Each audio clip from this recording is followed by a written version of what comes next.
سلام بچه ها، روزتون بخیر. امیدوارم که پر انرژی باشی. توی این جلسه قرار تحلیل تکنیکال رو بیشتر باهاتون کار کنم. یه سری اصول و تجربه که توی این 5 سال خب به دست آوردم از دنیای ارزیتال باهاتون به اشتراک بذارم که تو همین ابتدای کار که خب دارید کار رو شروع میکنید نیازی نباشه که با ضرر کردن و خب یه سری اتفاقات، یه سری تجربه ها رو تجربه کنید و با یه سری اطلاعاتی پیش زمینه خوب وارد بازار بشید. خب بچه‌ها ببینید، تحلیل تکنیکال یه سری اصولش رو توی جلسه قبلی گفتم. مثلا گفتم که قیمت دارای روند کوتاه مدت، روند میان مدت، روند بلند مدت. اوکی، که مثلا من بخوام تو این حرکت نگاه کنم، میام میگم که آقا مثلا بخوایم این چارت رو چند تا روند در موردش بگیم، میتونیم بگیم آقا این یه روند کوتاه مدت صعودی بوده، میتونیم بگیم این یه روند کوتاه مدت رنجه، و میتونیم بگیم این یه روند کوتاه مدت نزولی، بلند مدت نزولیه. درسته؟ پس وقتی من چارت رو دارم نگاه میکنم، در حالت کلی دارم یه روند نزولی میبینم، یعنی فعلا شیب حرکت رو به پایینه. در حالت میان مدتیشو بخوام نگاه کنم، یه حرکت رنج دارم میبینم. توی کوتاه مدت هم خب این روندهای متفاوتی که هی نزولی و صعودی و رنج در کل دیگه. پس این روندهایی که قیمت داشتش بچه، اوکی، قیمت داره یه سری روند هستش. حالا بذارید برگردم اول ماجرا، زمانی که خودم چند سال پیش شروع کردم به ترید کردن. بچه ها من شروع کردم به ترید کردن و خب با تحلیل تکنیکال اصلا آشنا نبودم به هیچ وجه، و تنها چیزی که خب منطقاً به ذهنم میرسید اینه که برم سایت های خبری رو پیدا کنم و توی سایت های خبری حالا ثبت نام کنم، جیمیل بزنم اون زمان تا هر خبری اومد سریع برام جیمیل بشه و توی مانیتورام هر روز چکشون کنم. اگر راجع به یه ارزی خبر اومد سریع برم اونو بخرم، اگه یه خبر خوب اومد، و یا یه خبر بد اومد برم مثلا سل بگیرم. اینجوری میتونم سود کنم. خب این اولین ذهنیتی بود که من داشتم از مارکت، و یه اتفاقی که افتاد برام، دیدم که روند جذابی ندارم، اکثرا دارم ضرر میکنم اکثرا. و برام سوال بود که چرا مثلا فلان موقع راجب ریپل یه خبر اومد با فلان جا قرار داد، بس من خریدم، چرا بعدش ریخت، چرا من ضرر کردم؟ و اصول رو اصلا نمیدونستم بچه ها، و خیلی برام جای سوال بود. بعد فهمیدم که بچه ها زمانی که خبر میاد اصولا ما اولین نفر متوجه نمیشیم و ما کسی هستیم که شاید میانه راه حتی اواخر راه متوجه بشیم. و دیدم که زمانی که خبر میاد قبلش دیدم که یه سری مافیا اومدن خریدشونو کردن.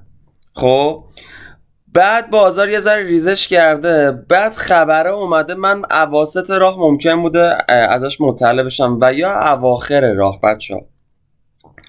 و زمانی که من خرید میکردم بعدش متوجه میشدم که یه بار بازار میرفت بالا سود میکردم، یه بار بازار میریخت ضرر میکردم. و برام سوال بود که کی تشخیص بدم که قراره بعد این خبر بازار میره بالا یا نمیره یا میریزه، چون یه بار سود یه بار ضرر. ولی خب راستشو بخوام بهتون بگم بیشترش ضرر بود تا سود، چون اکثرا مواقع میرفتم روی سقف ها میخریدم، یعنی واقعا به خودم میگفتم استاد سقف خر، چون روی سقف میخریدم. و خب خیلی دنبال ایراد کارم میگشتم و برام عجیب بود چرا اینطوره، چرا خب خبر خوب اومده چرا من نباید سود کنم. تا اینکه گذشت بچه ها و دیدم که من اصلا یه سری اصول معامله گری رو بلد نیستم، دیدم من اصلا تحلیل تکنیکال رو بلد نیستم. بعدن اومدم متوجه شدم دوستان که تک تک این کندل استیکایی که شما دارید توی این صفحه میبینید، تک تک بچه کندل استیک به این شمعای سبز و قرمز میگن، دیدم تک تک این کندل استیکایی که شما دارید توی این صفحه میبینید هر کدوم یه شکل و شمایلی داره، یه قدی داره، یه بدنه، یه شاخ و دمهایی دارن، هر کدوم یه ویژگی هایی دارن که با استفاده از این ویژگی ها میشه ازشون استفاده کرد. مثلا این شاخ و دم هر کدوم یه سری ویژگی ها دارن، یه سری اطلاعات داره به ما میده. روند کندل استیکات یه سری اطلاعات داره میده، قیافه کندل استیکا، قدشون، بدنشون، شاخ و دمها، شکل و شمایلی که دارن، جایی که توی روند به وجود میان داره به ما اطلاعات میده. بعدن دیدم که بله بچه ها کندل استیک ها روند میسازن. کندل استیک ها میان به یه سری سطوح واکنش نشون میدن، میان یه سری روندها رو میسازن، میان یه سری روندهای صعودی و نزولی رو میسازن و یه سری الگوها رو تشکیل میدن و خیلی برام سوال بود که بتونم از این الگوها استفاده کنم. یعنی رفته رفته دیدم که در قالب چند تا عکس توی گوگل و یوتیوب دیدم که یه سری افراد اومدن روی چارت دارن یه سری خطوط میکشن و برام خیلی جذاب بود که این خطوط معنیش چیه، چجوری ازشون استفاده میکنن و رفته رفته شروع کردم خودم آموزش دیدن. خودم از گوگل و یوتیوب شروع کردم، از مقاله های گوگل شروع کردم، از یوتیوب دیدن شروع کردم و یه سری مشکلات که وجود داشت بچه ها این بود که یه سری تعاریف ثابت بود، مثلا کندل استیکا اکثرا ثابت بود، اما در مورد مثلا پرایس اکشن، در مورد الیو، در مورد ایچیموکو خب کتابم زیاد میخوندم، کتاب های آموزشی، نظریه ها گهگاه متفاوت میشد، دیدگاه ها گهگاه متفاوت میشد و میدم که بعضی اوقات هر شخص یه چیزی میگه، یه استراتژی میگه، اصلا یه حرفی میاد میزنه و اون موقع یه اتفاق بدی که وجود داشت، من ترید دمو نمی کردم دوستان، ترید دمو نمی کردم. این آموزش ترید دمو رو توی پیج گذاشتم، توی همینجا هم خیلی راحته. شما اینجا تریدینگ پنل رو میزنی، تو همین تریدینگ پایین نمیشه پیپر تریدینگ، کانکت رو میزنی، خب به همین سادگی تو دیگه میتونی ترید دمو بکنی بچه‌ها. به همین سادگی تو میتونی یه ترید دمو بکنی. الان به پیپر تریدینگ هم باز شد. حالا جلوتر بهتون میگم. یه کلیک راست بکنم نکنید نوشته ترید، create new order، اینجا رو بزنم نوشته buy و sell، میتونم مقدار تعیین کنم و لانگ و شورت بگیرم دیگه، یا از رو به بالا یا رو به پایین معامله باز کنم و سود بگیرم. بچه‌ها این ترید دمو یعنی آزمایشی، من چیزی یاد گرفتم میام آزمایشی روی اتریوم پیاده سازی میکنم ببینم اون چیزی که یاد گرفتم درسته یا نه. ایراد من این بود که آزمایشی ترید نمی‌کردم، یعنی پول واقعیمو میبردم توی بایننس، توی صرافی خرید میکردم و ضرر میکردم و پول واقعیم از دست میرفت. اوکی؟ پس اولین نکته که دوست دارم همین الان یادداشت کنی اینه که تمام آموزش هاتو اول ترید دمو روش پیاده سازی کنی، اول بک تست بگیری به اصطلاح ازش، چند بار آزمایشی امتحانش کنی، ترید دمو انجام بدی با پول غیر واقعی تو تریدینگ ویو، تا بعد که دیدی آره استراتژیت مناسبه، چیزی که یاد گرفتی و میتونی پیاده سازی کنی و درست یاد گرفتی، اون موقع بری توی صرافی پول واقعی بذاری و معامله کنی. پس این یکی از اصول مهمیه که دوست دارم همین الان یادداشت کنی، ترید دمو دوست من، ترید دمو. پس من یه تکست اینجا باز میکنم بچه ها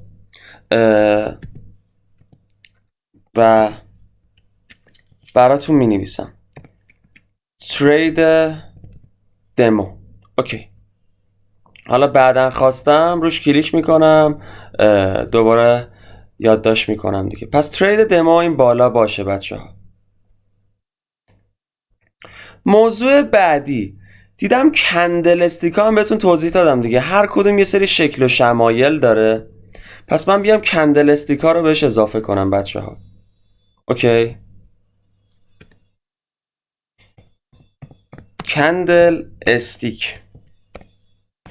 بعدش راجع به چی صحبت کردم؟ راجع به روندها صحبت کردم، درسته بچه ها؟ دیدیم کندل استیکا یه سری روند میسازن.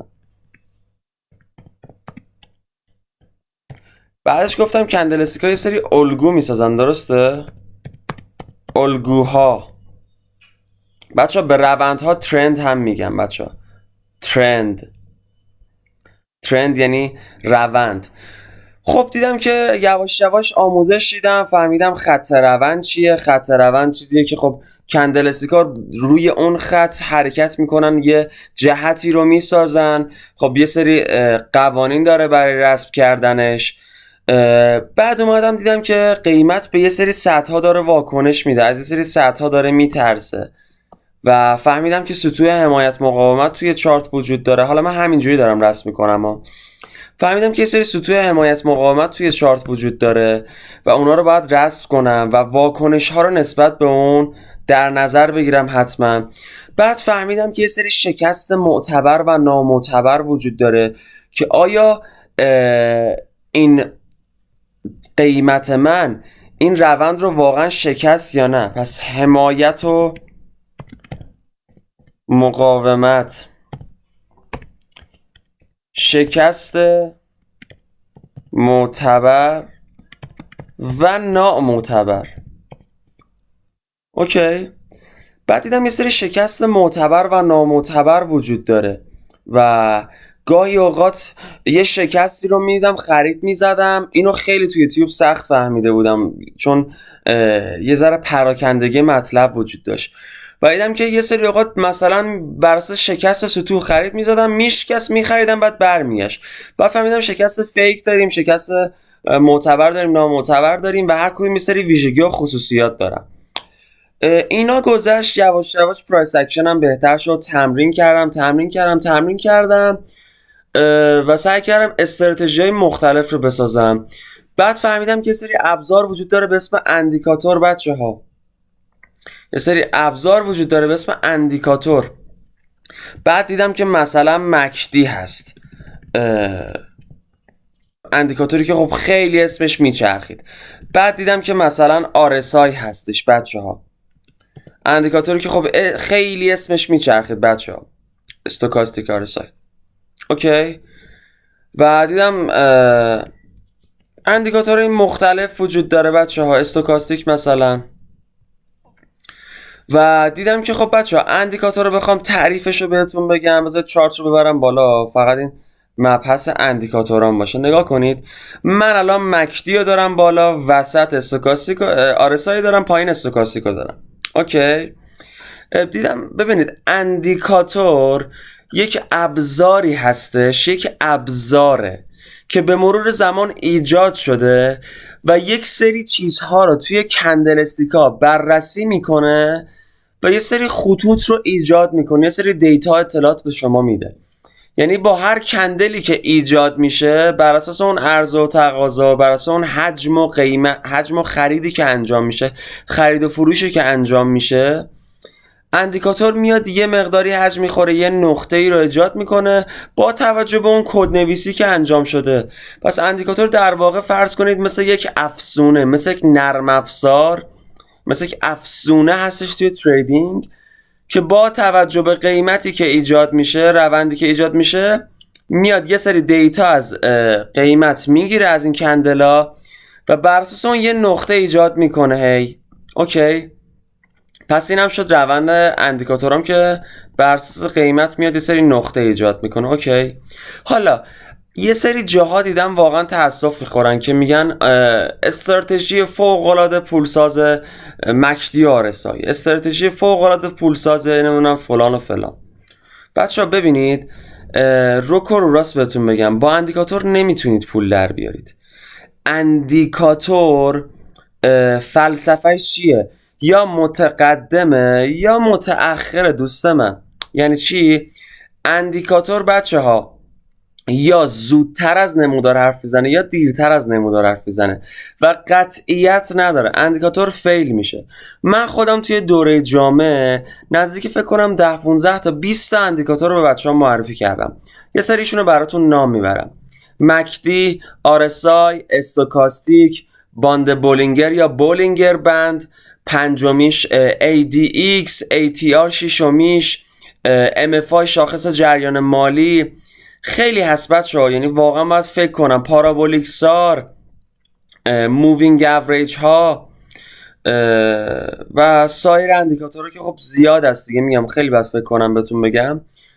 از توی وبسایت هم میتونید بخونید تعداد دقیق جلسات و سرفصلاشو که چند اندیکاتورهایی گفتم.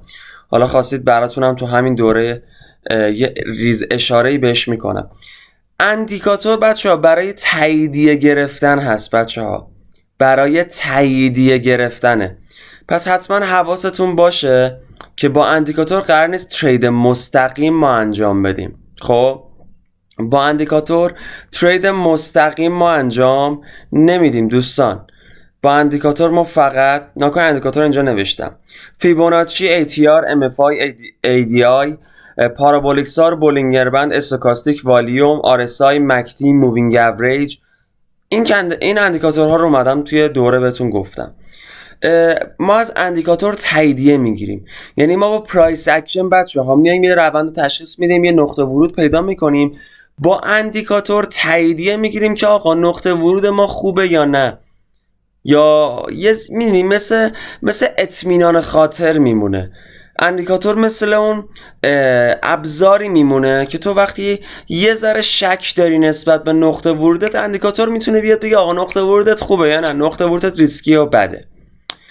این شد که به مرور اندیکاتور رو یاد گرفتم بچه‌ها. بعد گذشت و یه اتفاقی برای من افتاد. اومدم دیدم که بچه‌ها دیدم که هر حرکتی دوست عزیز من یه سری موج داره.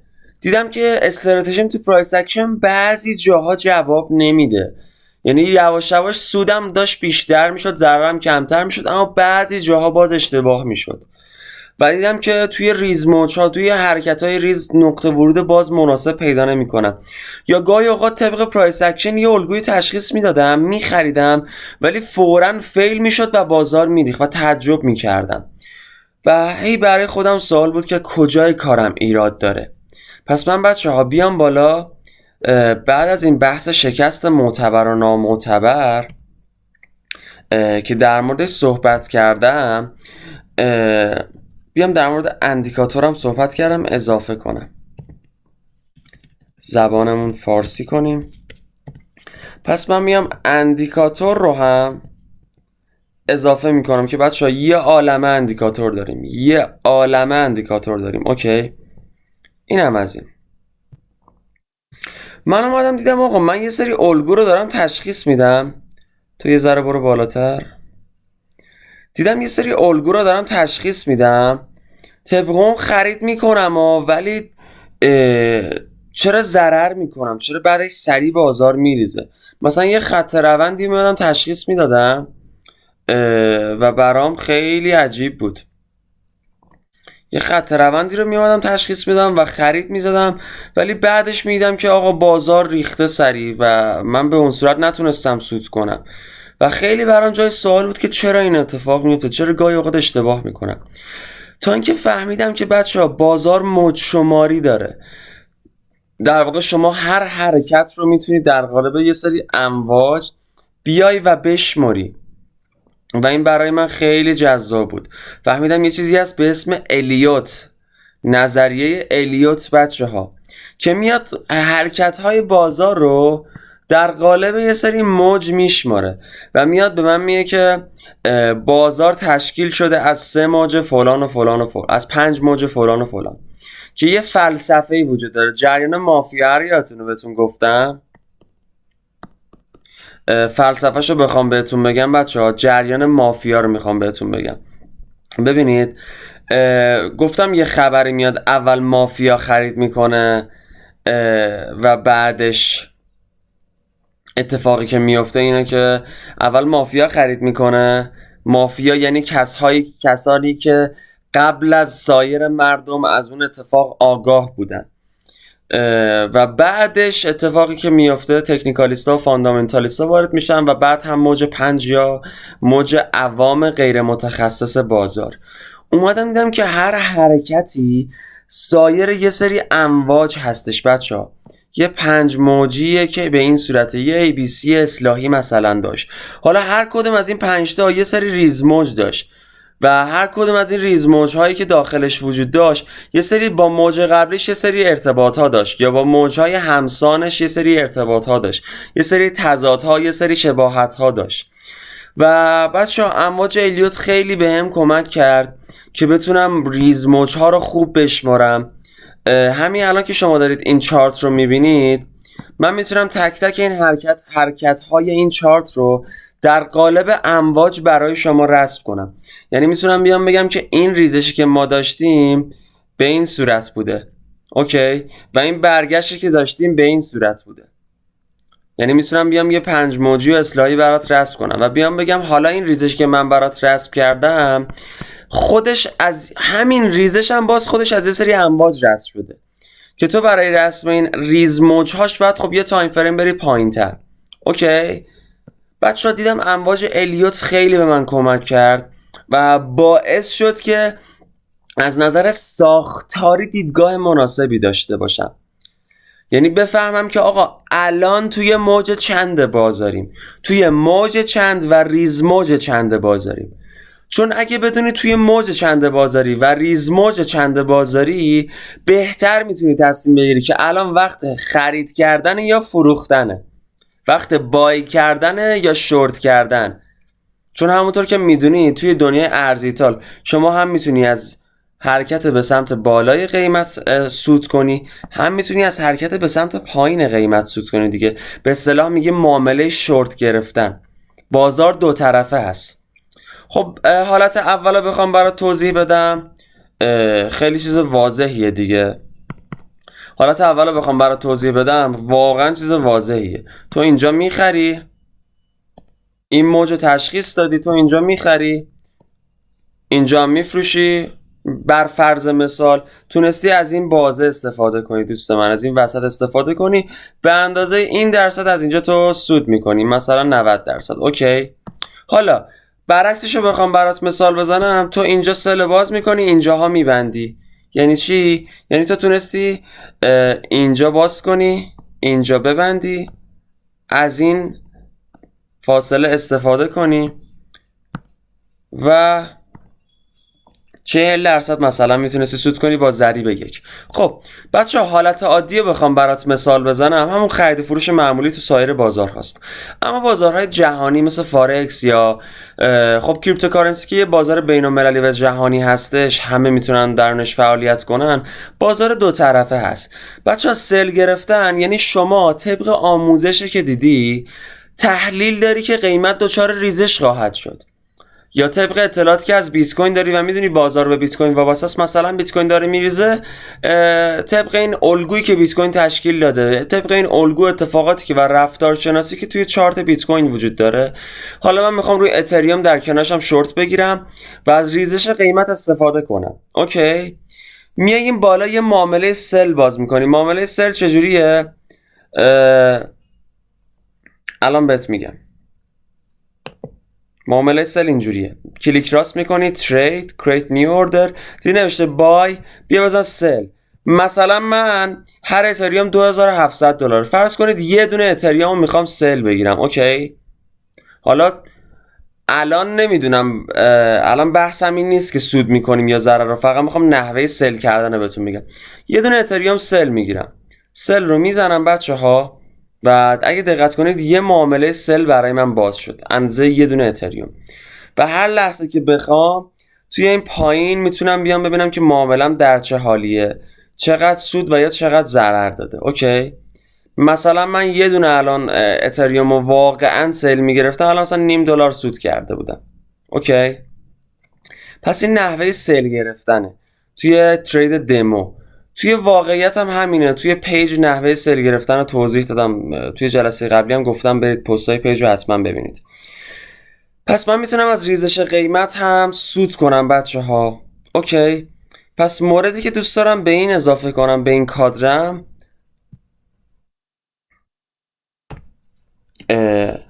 امواج الیوت. بعد بچه‌ها یه اتفاق جالب دیگه هم برای من افتاد. یعنی رفته رفته داشتم هی بیشتر آموزش میدم تو اوایل کارم دیگه. اتفاق جالبی که برای من افتاد میدونید چی بود؟ اتفاق جالب من این بود که فهمیدم، همیشه برام سوال بود اوکی من الان خریدم و نمیدونم تا کی نگهش دارم، نمیدونم مثلا هدف این قیمت کجاست. خب یعنی برام واقعا سوال بود که اوکی من این که الان اینجا خریدم هدف قیمتم کجاست، تا کجا ممکنه بره. و خب در پی این جستجوها بودم که ببینم چجوری میتونم تشخیص بدم هدف کجاست، تا اینکه فهمیدم که بله یه چیزی هست به اسم ابزار فیبوناچی که آقا من میام یه سری سطر رو تشخیص میدم و روی یه سری امواجی که وجود داره میام یه سری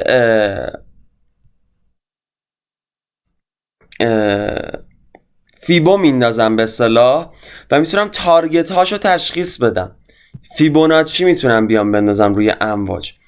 پس این هم برای من واقعا جذاب و جالب بود بچه ها، چون همیشه برام سوال بود ای کاش بتونم یه راهی پیدا کنم که مسیرم رو تشخیص بدم، که بفهمم آقا منی که اومدم خرید زدم تارگتم کجا میتونه باشه، هدفهای من کجاست.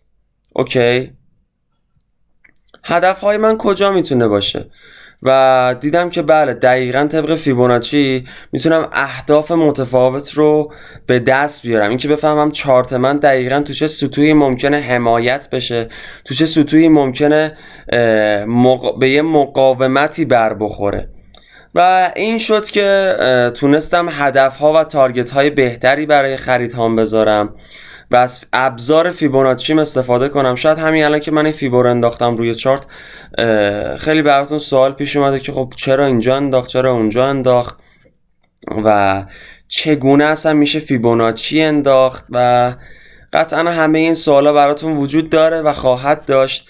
این رو فقط در وصف فیبوناچی بهتون بگم که بچه‌ها ابزار فیبوناچی به شما کمک میکنه که تارگت های خوبی رو بتونید به دست بیارید و طبق تارگت بیایی بگی که آقا من یه موجی تشخیص دادم، طبق اون تارگت های من چی میتونه باشه. و اگه مثلا من یه خریدی زدم، طبق این خرید من تارگت من کجا میتونه باشه. اوکی، یعنی اگه من اومدم اینجا خرید زدم بدونم تارگتم چه سطوحی هست، کجاها میتونم خالی کنم، کجاها میتونم یه پله خارج بشم. و یکی از کاربردهای زیبای فیبوناچی همین تارگت هاست که به تو میگه اگه فلان سطح شکست ممکنه تا کدوم سطح بره. و یکی از کاربردهای جذاب دیگهش اینه که سطوح حمایت مقاومت بهت نشون میده. یکی از کاربردهای جذاب دیگهش توی فیبو چنل اینه که بهت شکست‌های فیک، شکست‌های معتبر یا نامعتبر رو بهت میده. خلاصه دیدم فیبوناچی هم چیز جذابیه و خیلی اطلاعات دیتا به من توی چارت میده و تونست به من کمک کنه که تحلیل دقیق‌تری داشته باشم و بهتر توی معامله بمونم. پس مورد بعدی که میخوام به این موضوع اضافه کنم فیبوناچیه بچه‌ها. فیبوناچی. اوکی، و یکی از موارد آخر تکنیکالی که میخوام بهتون اضافه کنم یه سری ایده اومد توی ذهنم و برام سوال بود که یک روش سیف و مطمئن ایجاد کنم، یک روشی که به من کمتر نقطه ورود بده، خیلی کمتر، ولی نقطه ورود مطمئن به من بده، باعث بشه که من بتونم از بازه سیف استفاده کنم. ببینید بچه ها، هیچ تریدری تو دنیا طبق این دایره هایی که من کشیدم نمیتونه عمل کنه. یعنی کف کف بخره، سقف سقف بفروشه. ببینید هیچ تریدری نمیتونه این کارو کنه.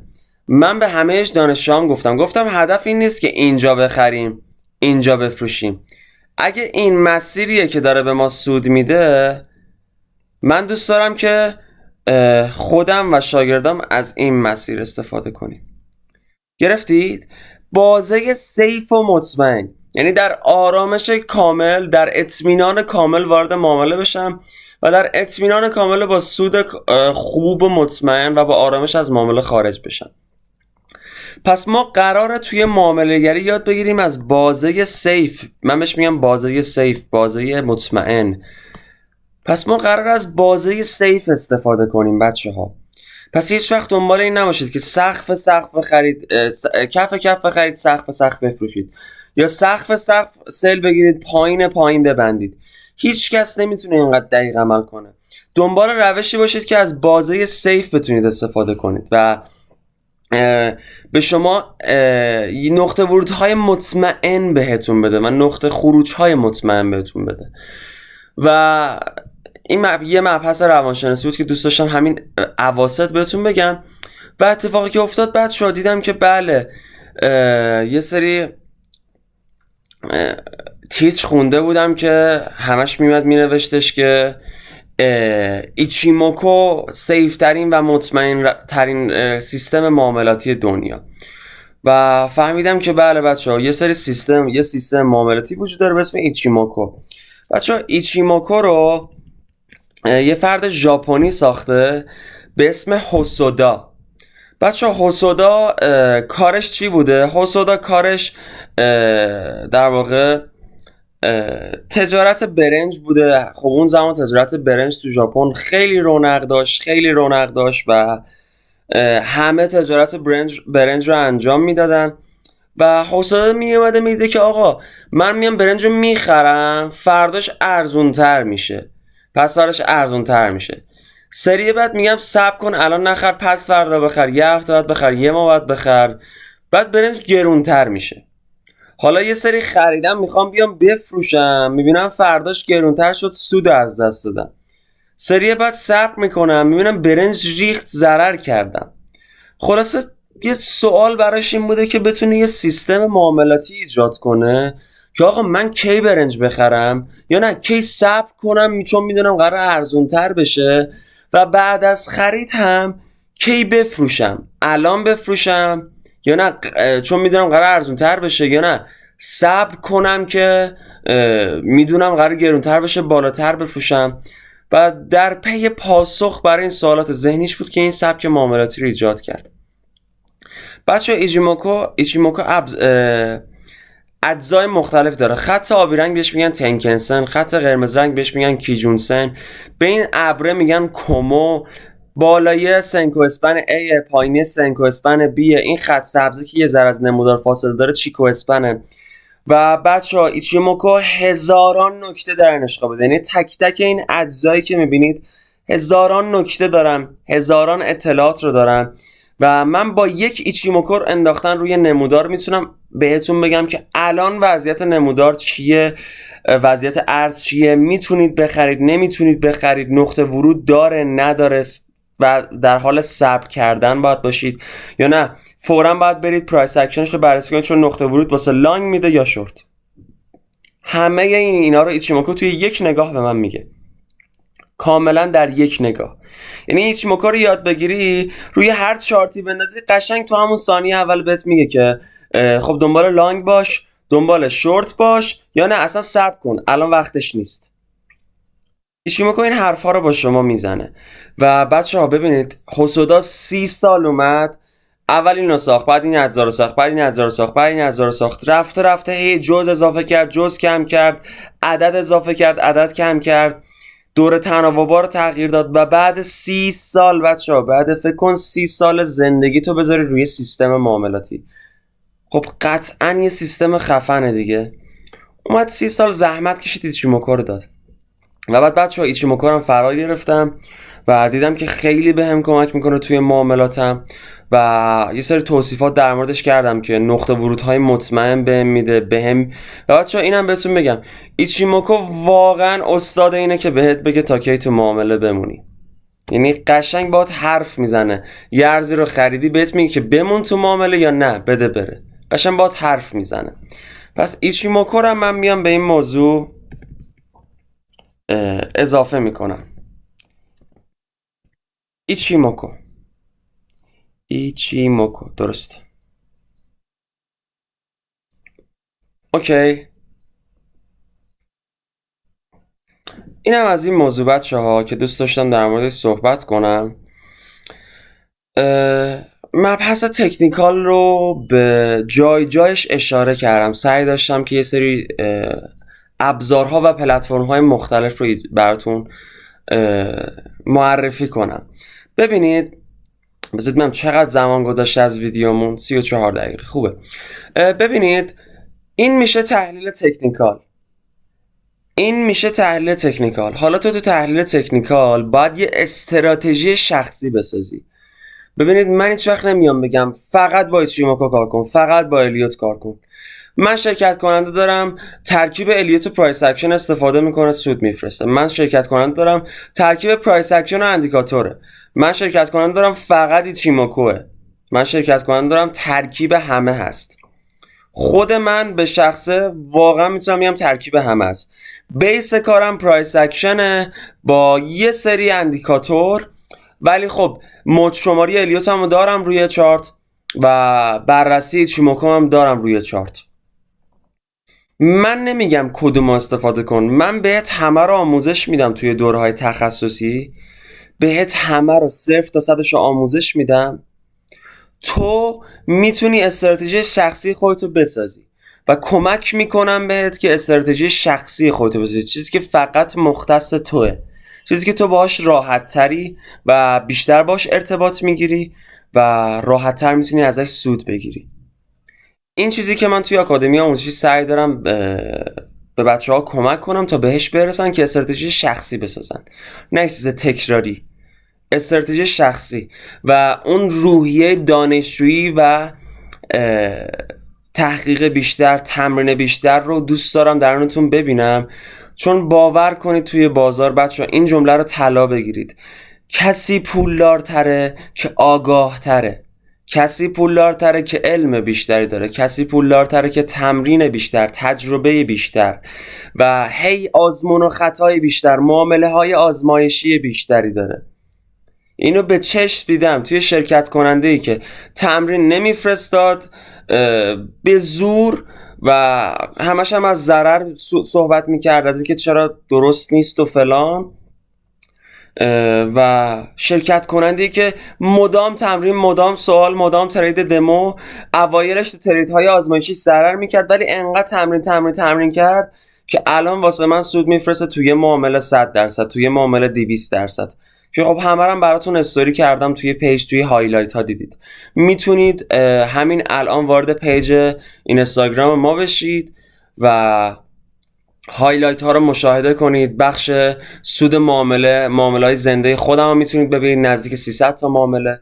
بخش نظرات دانشجو نظرات رو میتونید ببینید و بخش سود دانشجوها 1 و 2 میتونید نزدیک 200 تا معامله زنده و مستند دانشجوهای مجموعه ما رو ببینید. که خب بچه از کنار این ارقام ساده نگذرید دیگه. 200 تا معامله زنده دانشجو، 300 تا معامله شخصی خودم. خب کمتر مجموعه میاد با معامله مخاطب جذب کنه و بیشتر بنز و بی ام و ویلا و اینجور مسائل است که مخاطب جذب میکنه. اینو داخل دوره دارم میگم، بحثو به حاشیه نمیکشم. چرا وارد این موضوع هم شدم در کنار این صحبت هام؟ ببینید اکثر این استادنماها میان ارز معرفی میکنن، میان صحبت هایی راجع به رمز ارزها میکنن، هیچ وقت با صحبت کس دیگه حتی من ارز نخرید بچه ها.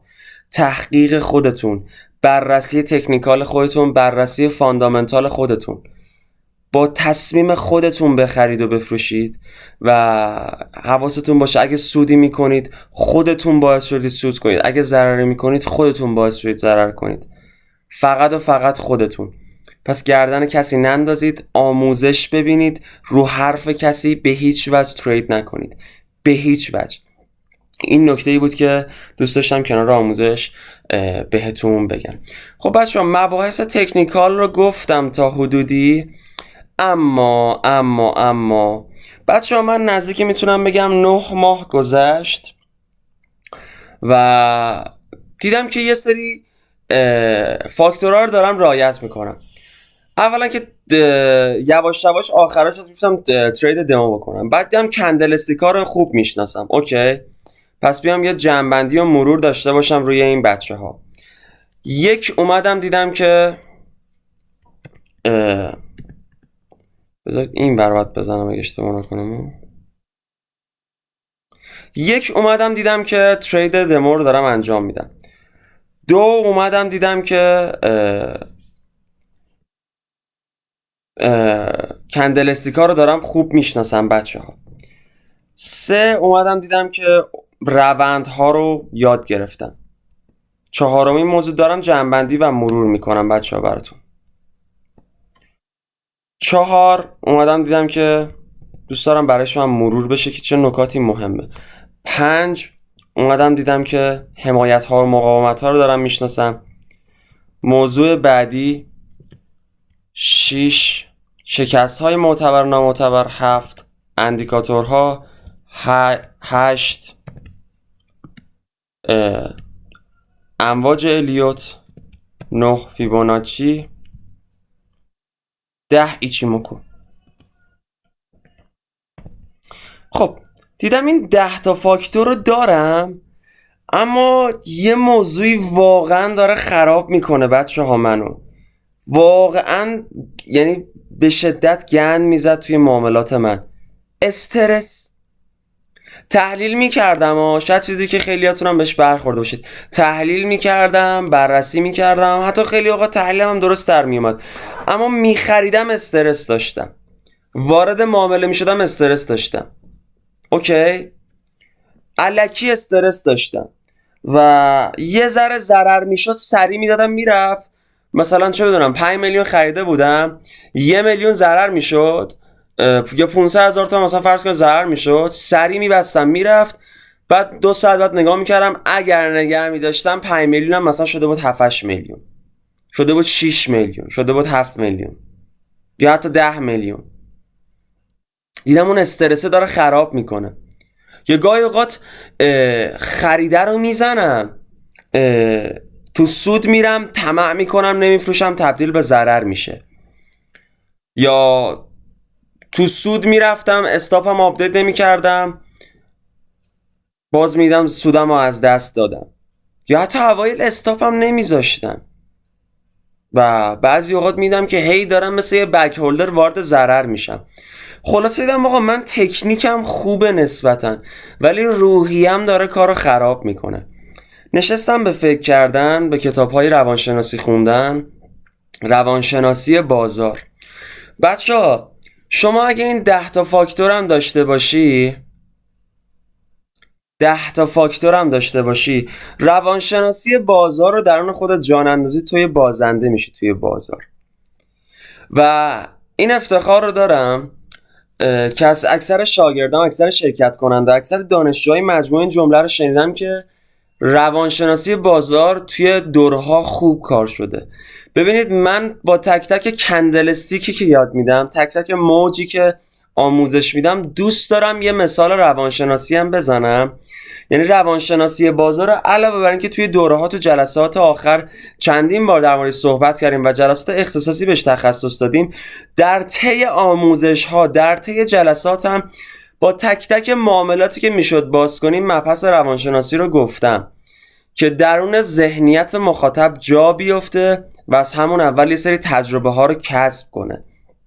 پس این موضوعی بود که دوست دارم بهت بگم بچه‌ها، مبحث روانشناسی رو رعایت کنید. و چیزی که از کتاب‌هایی که خوندم، از این 5 سال تجربه‌ای که به دست آوردم، میخوام همین الان برات بگم. بچه‌ها یکی از مهمترین نکات توی بازار استاپ گذاشتنه. استاپ رو به هیچ وجه فراموش نکنید. یا بذارید دوباره توی اون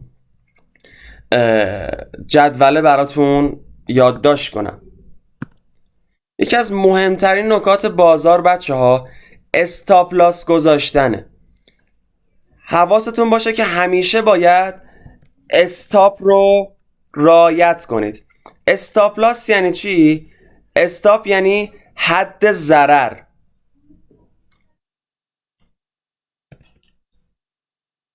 اوکی، شما باید حد ضرر بذاری. یعنی هر معامله که شما واردش میشی، چه رو به بالا چه رو به پایین، یه حد ضرری داره و اون حد ضرر رو حتما باید بذاری و بهش پایبند باشی. ببینید یکی از قانونهایی که توی دوره فکر کنم بالای 500 بار گفتم اینه که حد ضرر بذارید، هیچ پایبند باشید. اینم دوست دارم به عنوان این اصول اضافه کنم. پایبند بودن به استاپ. بچه‌ها پایبند بودن به استاپ یعنی چی؟ پایبند بودن به استاپ یعنی من یا از معامله خارج نمیشم یا تو حد ضررم خارج میشم. یعنی چی؟ یعنی فرض کنید مثلا من تو این نقطه خریدم، تو این جایی که هی دارم خودکار رو میکشم، پن رو میکشم. حد ضرر من مثلا این دایره است. خب اگر قیمت اومد بریزه من نمیدم مگر اینکه این سطر رو بزنه، یعنی نمیام اینجا زودتر معامله رو ببندم. اوکی، یا بذارید با ابزار دقیق تر بهتون بگم. فرض کنید من تو این دایره خریدم. اوکی،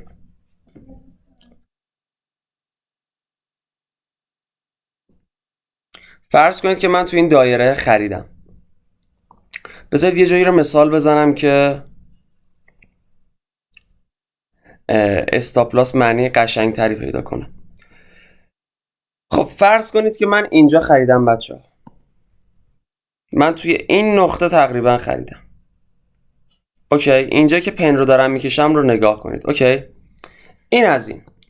حالا استاپ لاس هم میام کجا میذارم؟ مثلا من میام استاپ لاس هم میذارم اینجا. اوکی، من میام استاپ لاس همو میذارم اینجا و فرضمونم بر چی بود بچه ها؟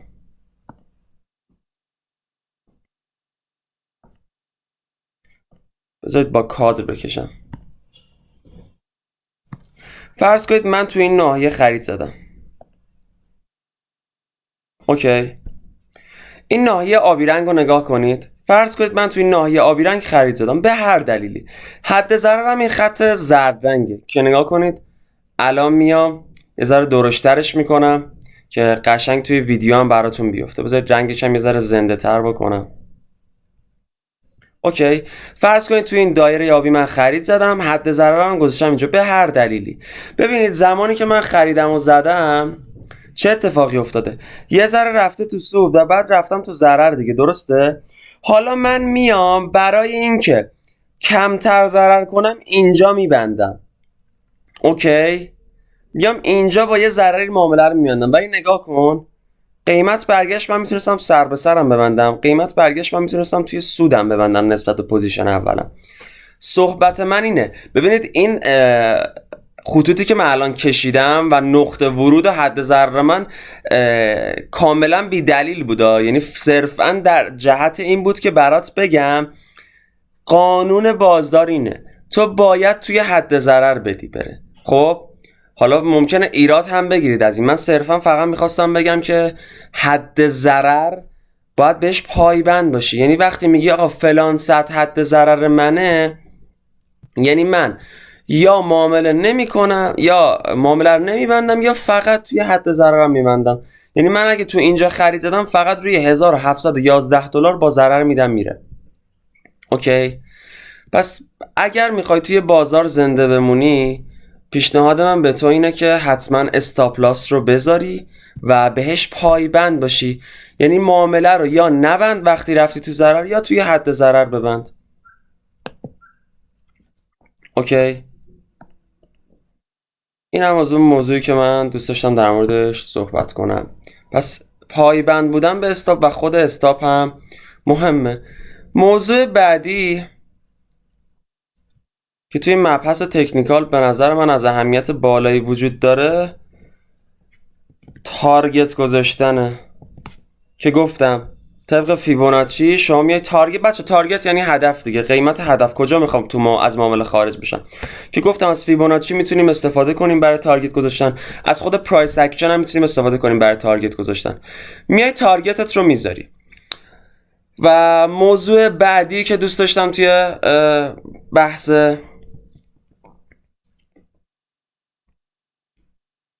کادر ما حضور داشته باشه موضوع ترس و طمع. 14 ترس، 15 طمع. ترس و طمع بچه، تمام این خطوط سبز و قرمزی که توی بازار میبینید برگرفته از دو حس ترس و طمع. وقتی کندلا سبز رنگن روند مثبت، یعنی طمع توی بازار بیشتره. وقتی کندلا قرمز رنگن یعنی خب و روند نزولی میشه، یعنی ترس توی بازار حاکم شده.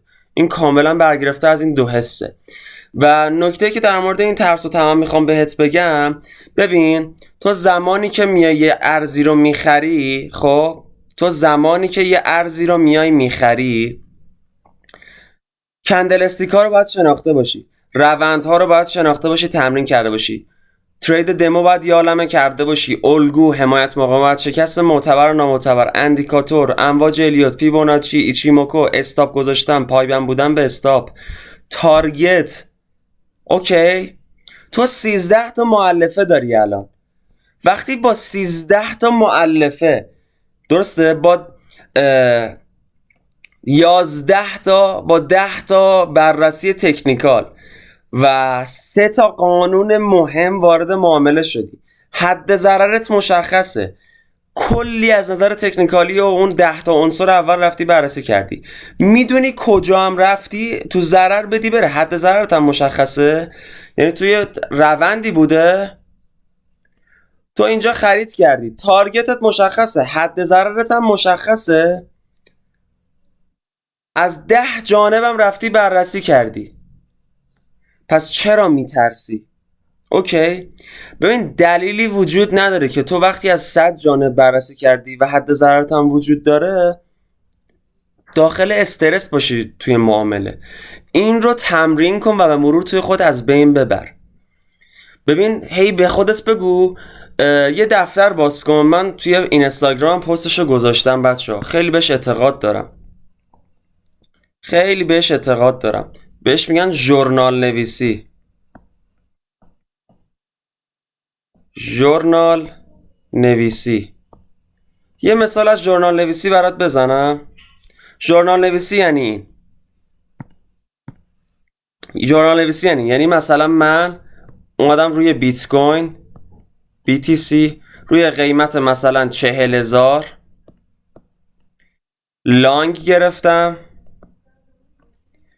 بعد مثلا چه بدم روی 40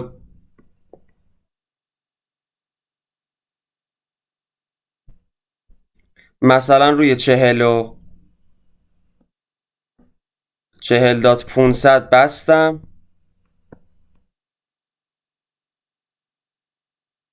اوکی، پس من روی بیت کوین اومدم رو 40,000 لانگ گرفتم، روی 40,500 بستم، مثلا x% سود کردم.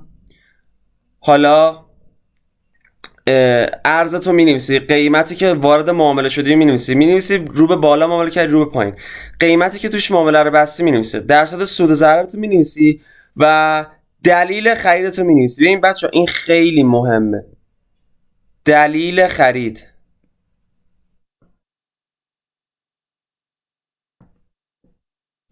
اوکی، بعد از یه مدت میای میبینی که خب دومین معامله، سومین معامله، 4 5 6، میای میبینی یه دفتر پر کردی 30 تا معامله. خب و از اون 30 تا معامله که وجود داشته میری میبینی یه سریاش سود شده، یه سریاش ضرر شده، حتی تریت های دموت هم بنویس.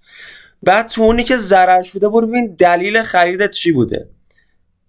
دلیل خریدت مثلا از طریق الیوت عمل کردی، بدون الیوتت ضعیفه، طریق پرایس اکشن عمل کردی، پرایس اکشنت ضعیفه، خط روند، کندل استیک، الگو، مثلث تشخیص دادی، هر چی، اندیکاتوری تاییدیه گرفتی، بدون اون بخش رو خوب تمرین نکردی.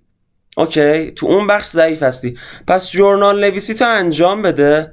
زمانی که این اتفاقا بیفته تو ژورنال نویسی خوبی هم داشته باشی، شک نکن به مرور روند بهتری خواهی داشت. اوکی،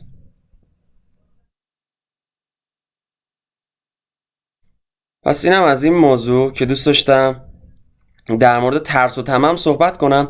و آخرین نکته که اضافه کنم بچه ها توی جلسه تکنیکال، ببینید 53 دقیقه شد. آخرین نکته که دوست دارم توی این مبحث اضافه کنم، به خودت این یه جمله رو بگو و خودت از استرس خلاص کن. اینو به شاگردا و به بچهای مجموعه همیشه میگم.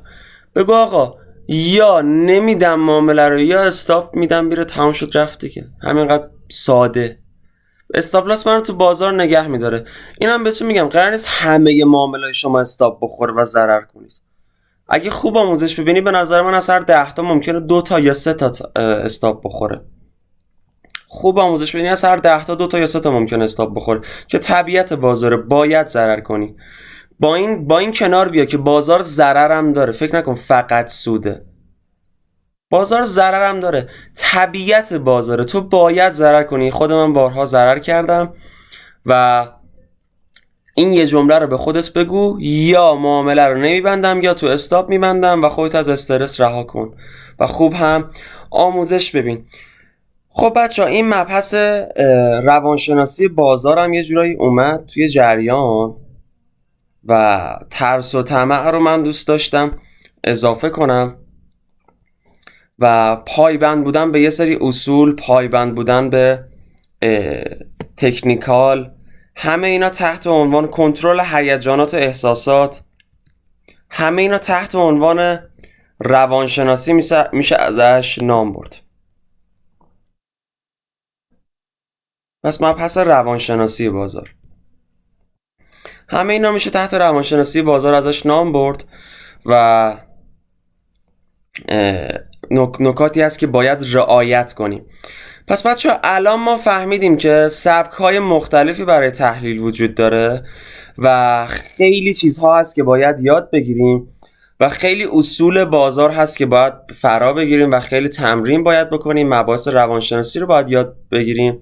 حالا سوال من از شما اینه، با این همه مثالی که من برای شما زدم، این 55 دقیقه که دارم تکنیکال رو براتون بررسی اجمالی میکنم، آیا هنوز هم کار منطقیه که شانسی ارزی بخریم؟ آیا هنوزم از دید شما کار درست و منطقیه که هر جا دلمون خواست بخریم بفروشیم، به حرف این و اون بخریم؟ آیا منطقیه که وقتی دیدیم یه ارزی مثبت 50-60 بریم رو سقف بخریم بعد ریخت ناراحت باشیم؟ آیا منطقیه اینجور چیزا؟ من از شما میپرسم. قطعاً منطقی نیست. پس این رو داشته باش دوست من، تو باید خیلی چیزا یاد بگیری بعد وارد معامله گری این بازار بشی. خیلی دایرکت داشتم، خیلی بازخورد داشتم، 60 میلیون فلان ارز رو خریدم شده 40 میلیون، چیکار کنم؟ یه دوستی خلبان بود 800 میلیون یه ارزی رو سقف خریده بود، پولش شده بود 400 میلیون. بعد میگفت 400 میلیون هم نیست، پولم رو لازم داشتم، فلان چیزم رو فروختم. چرا فروختی؟ چرا بلد نیستی اومدی خریدی؟ آخه یکی گفت خوبه، فلانی گفت خوبه، فلان استاد تو این استا. دیدید بچه‌ها نتیجهش این میشه، این اندازه موهای سرتون دیدم ازتون خواهش میکنم بدون علم وارد بازار نشید. مجبور نیستید ترید کنید، قرار نیست همه تریدر بشن. یا وارد بازار نشو یا آموزششو ببین. من الان برات این همه فاکتور نوشتم، الان از خودت بپرس کندلستیکا رو کامل بلدی؟ یه عالم الگوی کندلسی، روندا رو میشناسی، بلدی خط روند بکشی، همه الگوها رو بلدی، همه حمایت مقاومت‌ها رو بلدی رسم کنی، تحلیل مولتی تایم بلدی، شکست معتبر نامعتبر، اندیکاتورها، امواج الیوت، فیبوناچی، ایچیموکو، نحوه استاپ گذاشتن بلدی، اصلا میدونی کجا استاپ بذاری؟ میدونی هدفات چیان؟ ریز موجای الیوت رو بلدی؟ نکات ریز و اون هم پیچ و خم ایچیموکو رو بلدی؟ پرایس اکشن هزاران نکته داره که من یه سری سرتیتر اصلی نوشتم، فقط یه سری سرتیتر اصلی نوشتم. همه اونا رو بلدی؟ رو روانشناسی خودت کار کردی؟ هیجانات و احساسات کنترل میکنی؟ ترس و طمع رو رعایت میکنی؟ استاپ و تارگتت مشخصه؟ اینا رو از خودت بپرس. ژورنال نویسی کردی اصلا؟ بچه این کارم اصول داره، این کارم آموزش داره. پس اگه این چیزها رو از خودت پرسیدی و جوابش نبود، آموزش ببین، خیلی ساده است. قبل از اینکه بیای 1 میلیون 2 میلیون 3 میلیون 5 میلیون 10 میلیون ضرر کنی بعد تازه به فکر آموزش افتادن بیفتی، خب اون 1 میلیونی که داری ضرر میکنی یه خرج خودت بکن. همیشه چی میگن اول روی خودت سرمایه گذاری کن بعد روی بازار. ببین تو نه تنها توی بازار، هر کسب و کاری هم بخوای راه بندازی، خب نه تنها توی تریدینگ، هر کسب و کاری هم بخوای راه بندازی، وقتی دانش فنی اون کسب و کار رو نشته باشی، وقتی آگاهی نشته باشی که چجوری کسب و کارتو زنده نگه داری، که چه ایده هایی بده کسب و کارت رونق داشته باشه، و صرفا سر 4 تا شنیده و دیده بری یه کسب و کار راه بندازی، قطعا تو اون کسب و کار بازنده میشی و ورشکست میشی دیگه. تو باید ایده داشته باشی، باید خلاق داشته باشی، باید دانش آگاهی داشته باشی، باید سیستم فروش مثلا داشته باشیم. چی میگم؟ یه سری پیش نیاز میخواد. معامله گری و بازار تریدینگ هم همینه، یه سری پیش نیاز و آگاهی میخواد و اون همش میشه تحلیل تکنیکال، تحلیل فاندامنتال و مبحث روانشناسی. اینم از این موضوع که دوست داشتم بهتون بگم. بچه‌ها تقریبا میشه گفت 59 دقیقه شد. این جلسه رو تموم میکنم. یک جلسه دیگه هم اضافه میکنم کوتاه در مورد مدیریت سرمایه و مدیریت ریسک و تجربیات کلی و جمع‌بندی، چون یه ذره گلوم داره اذیت میکنه دیگه.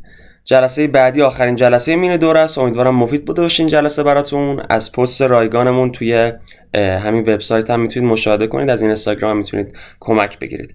موفق باشید همگی بچه‌ها.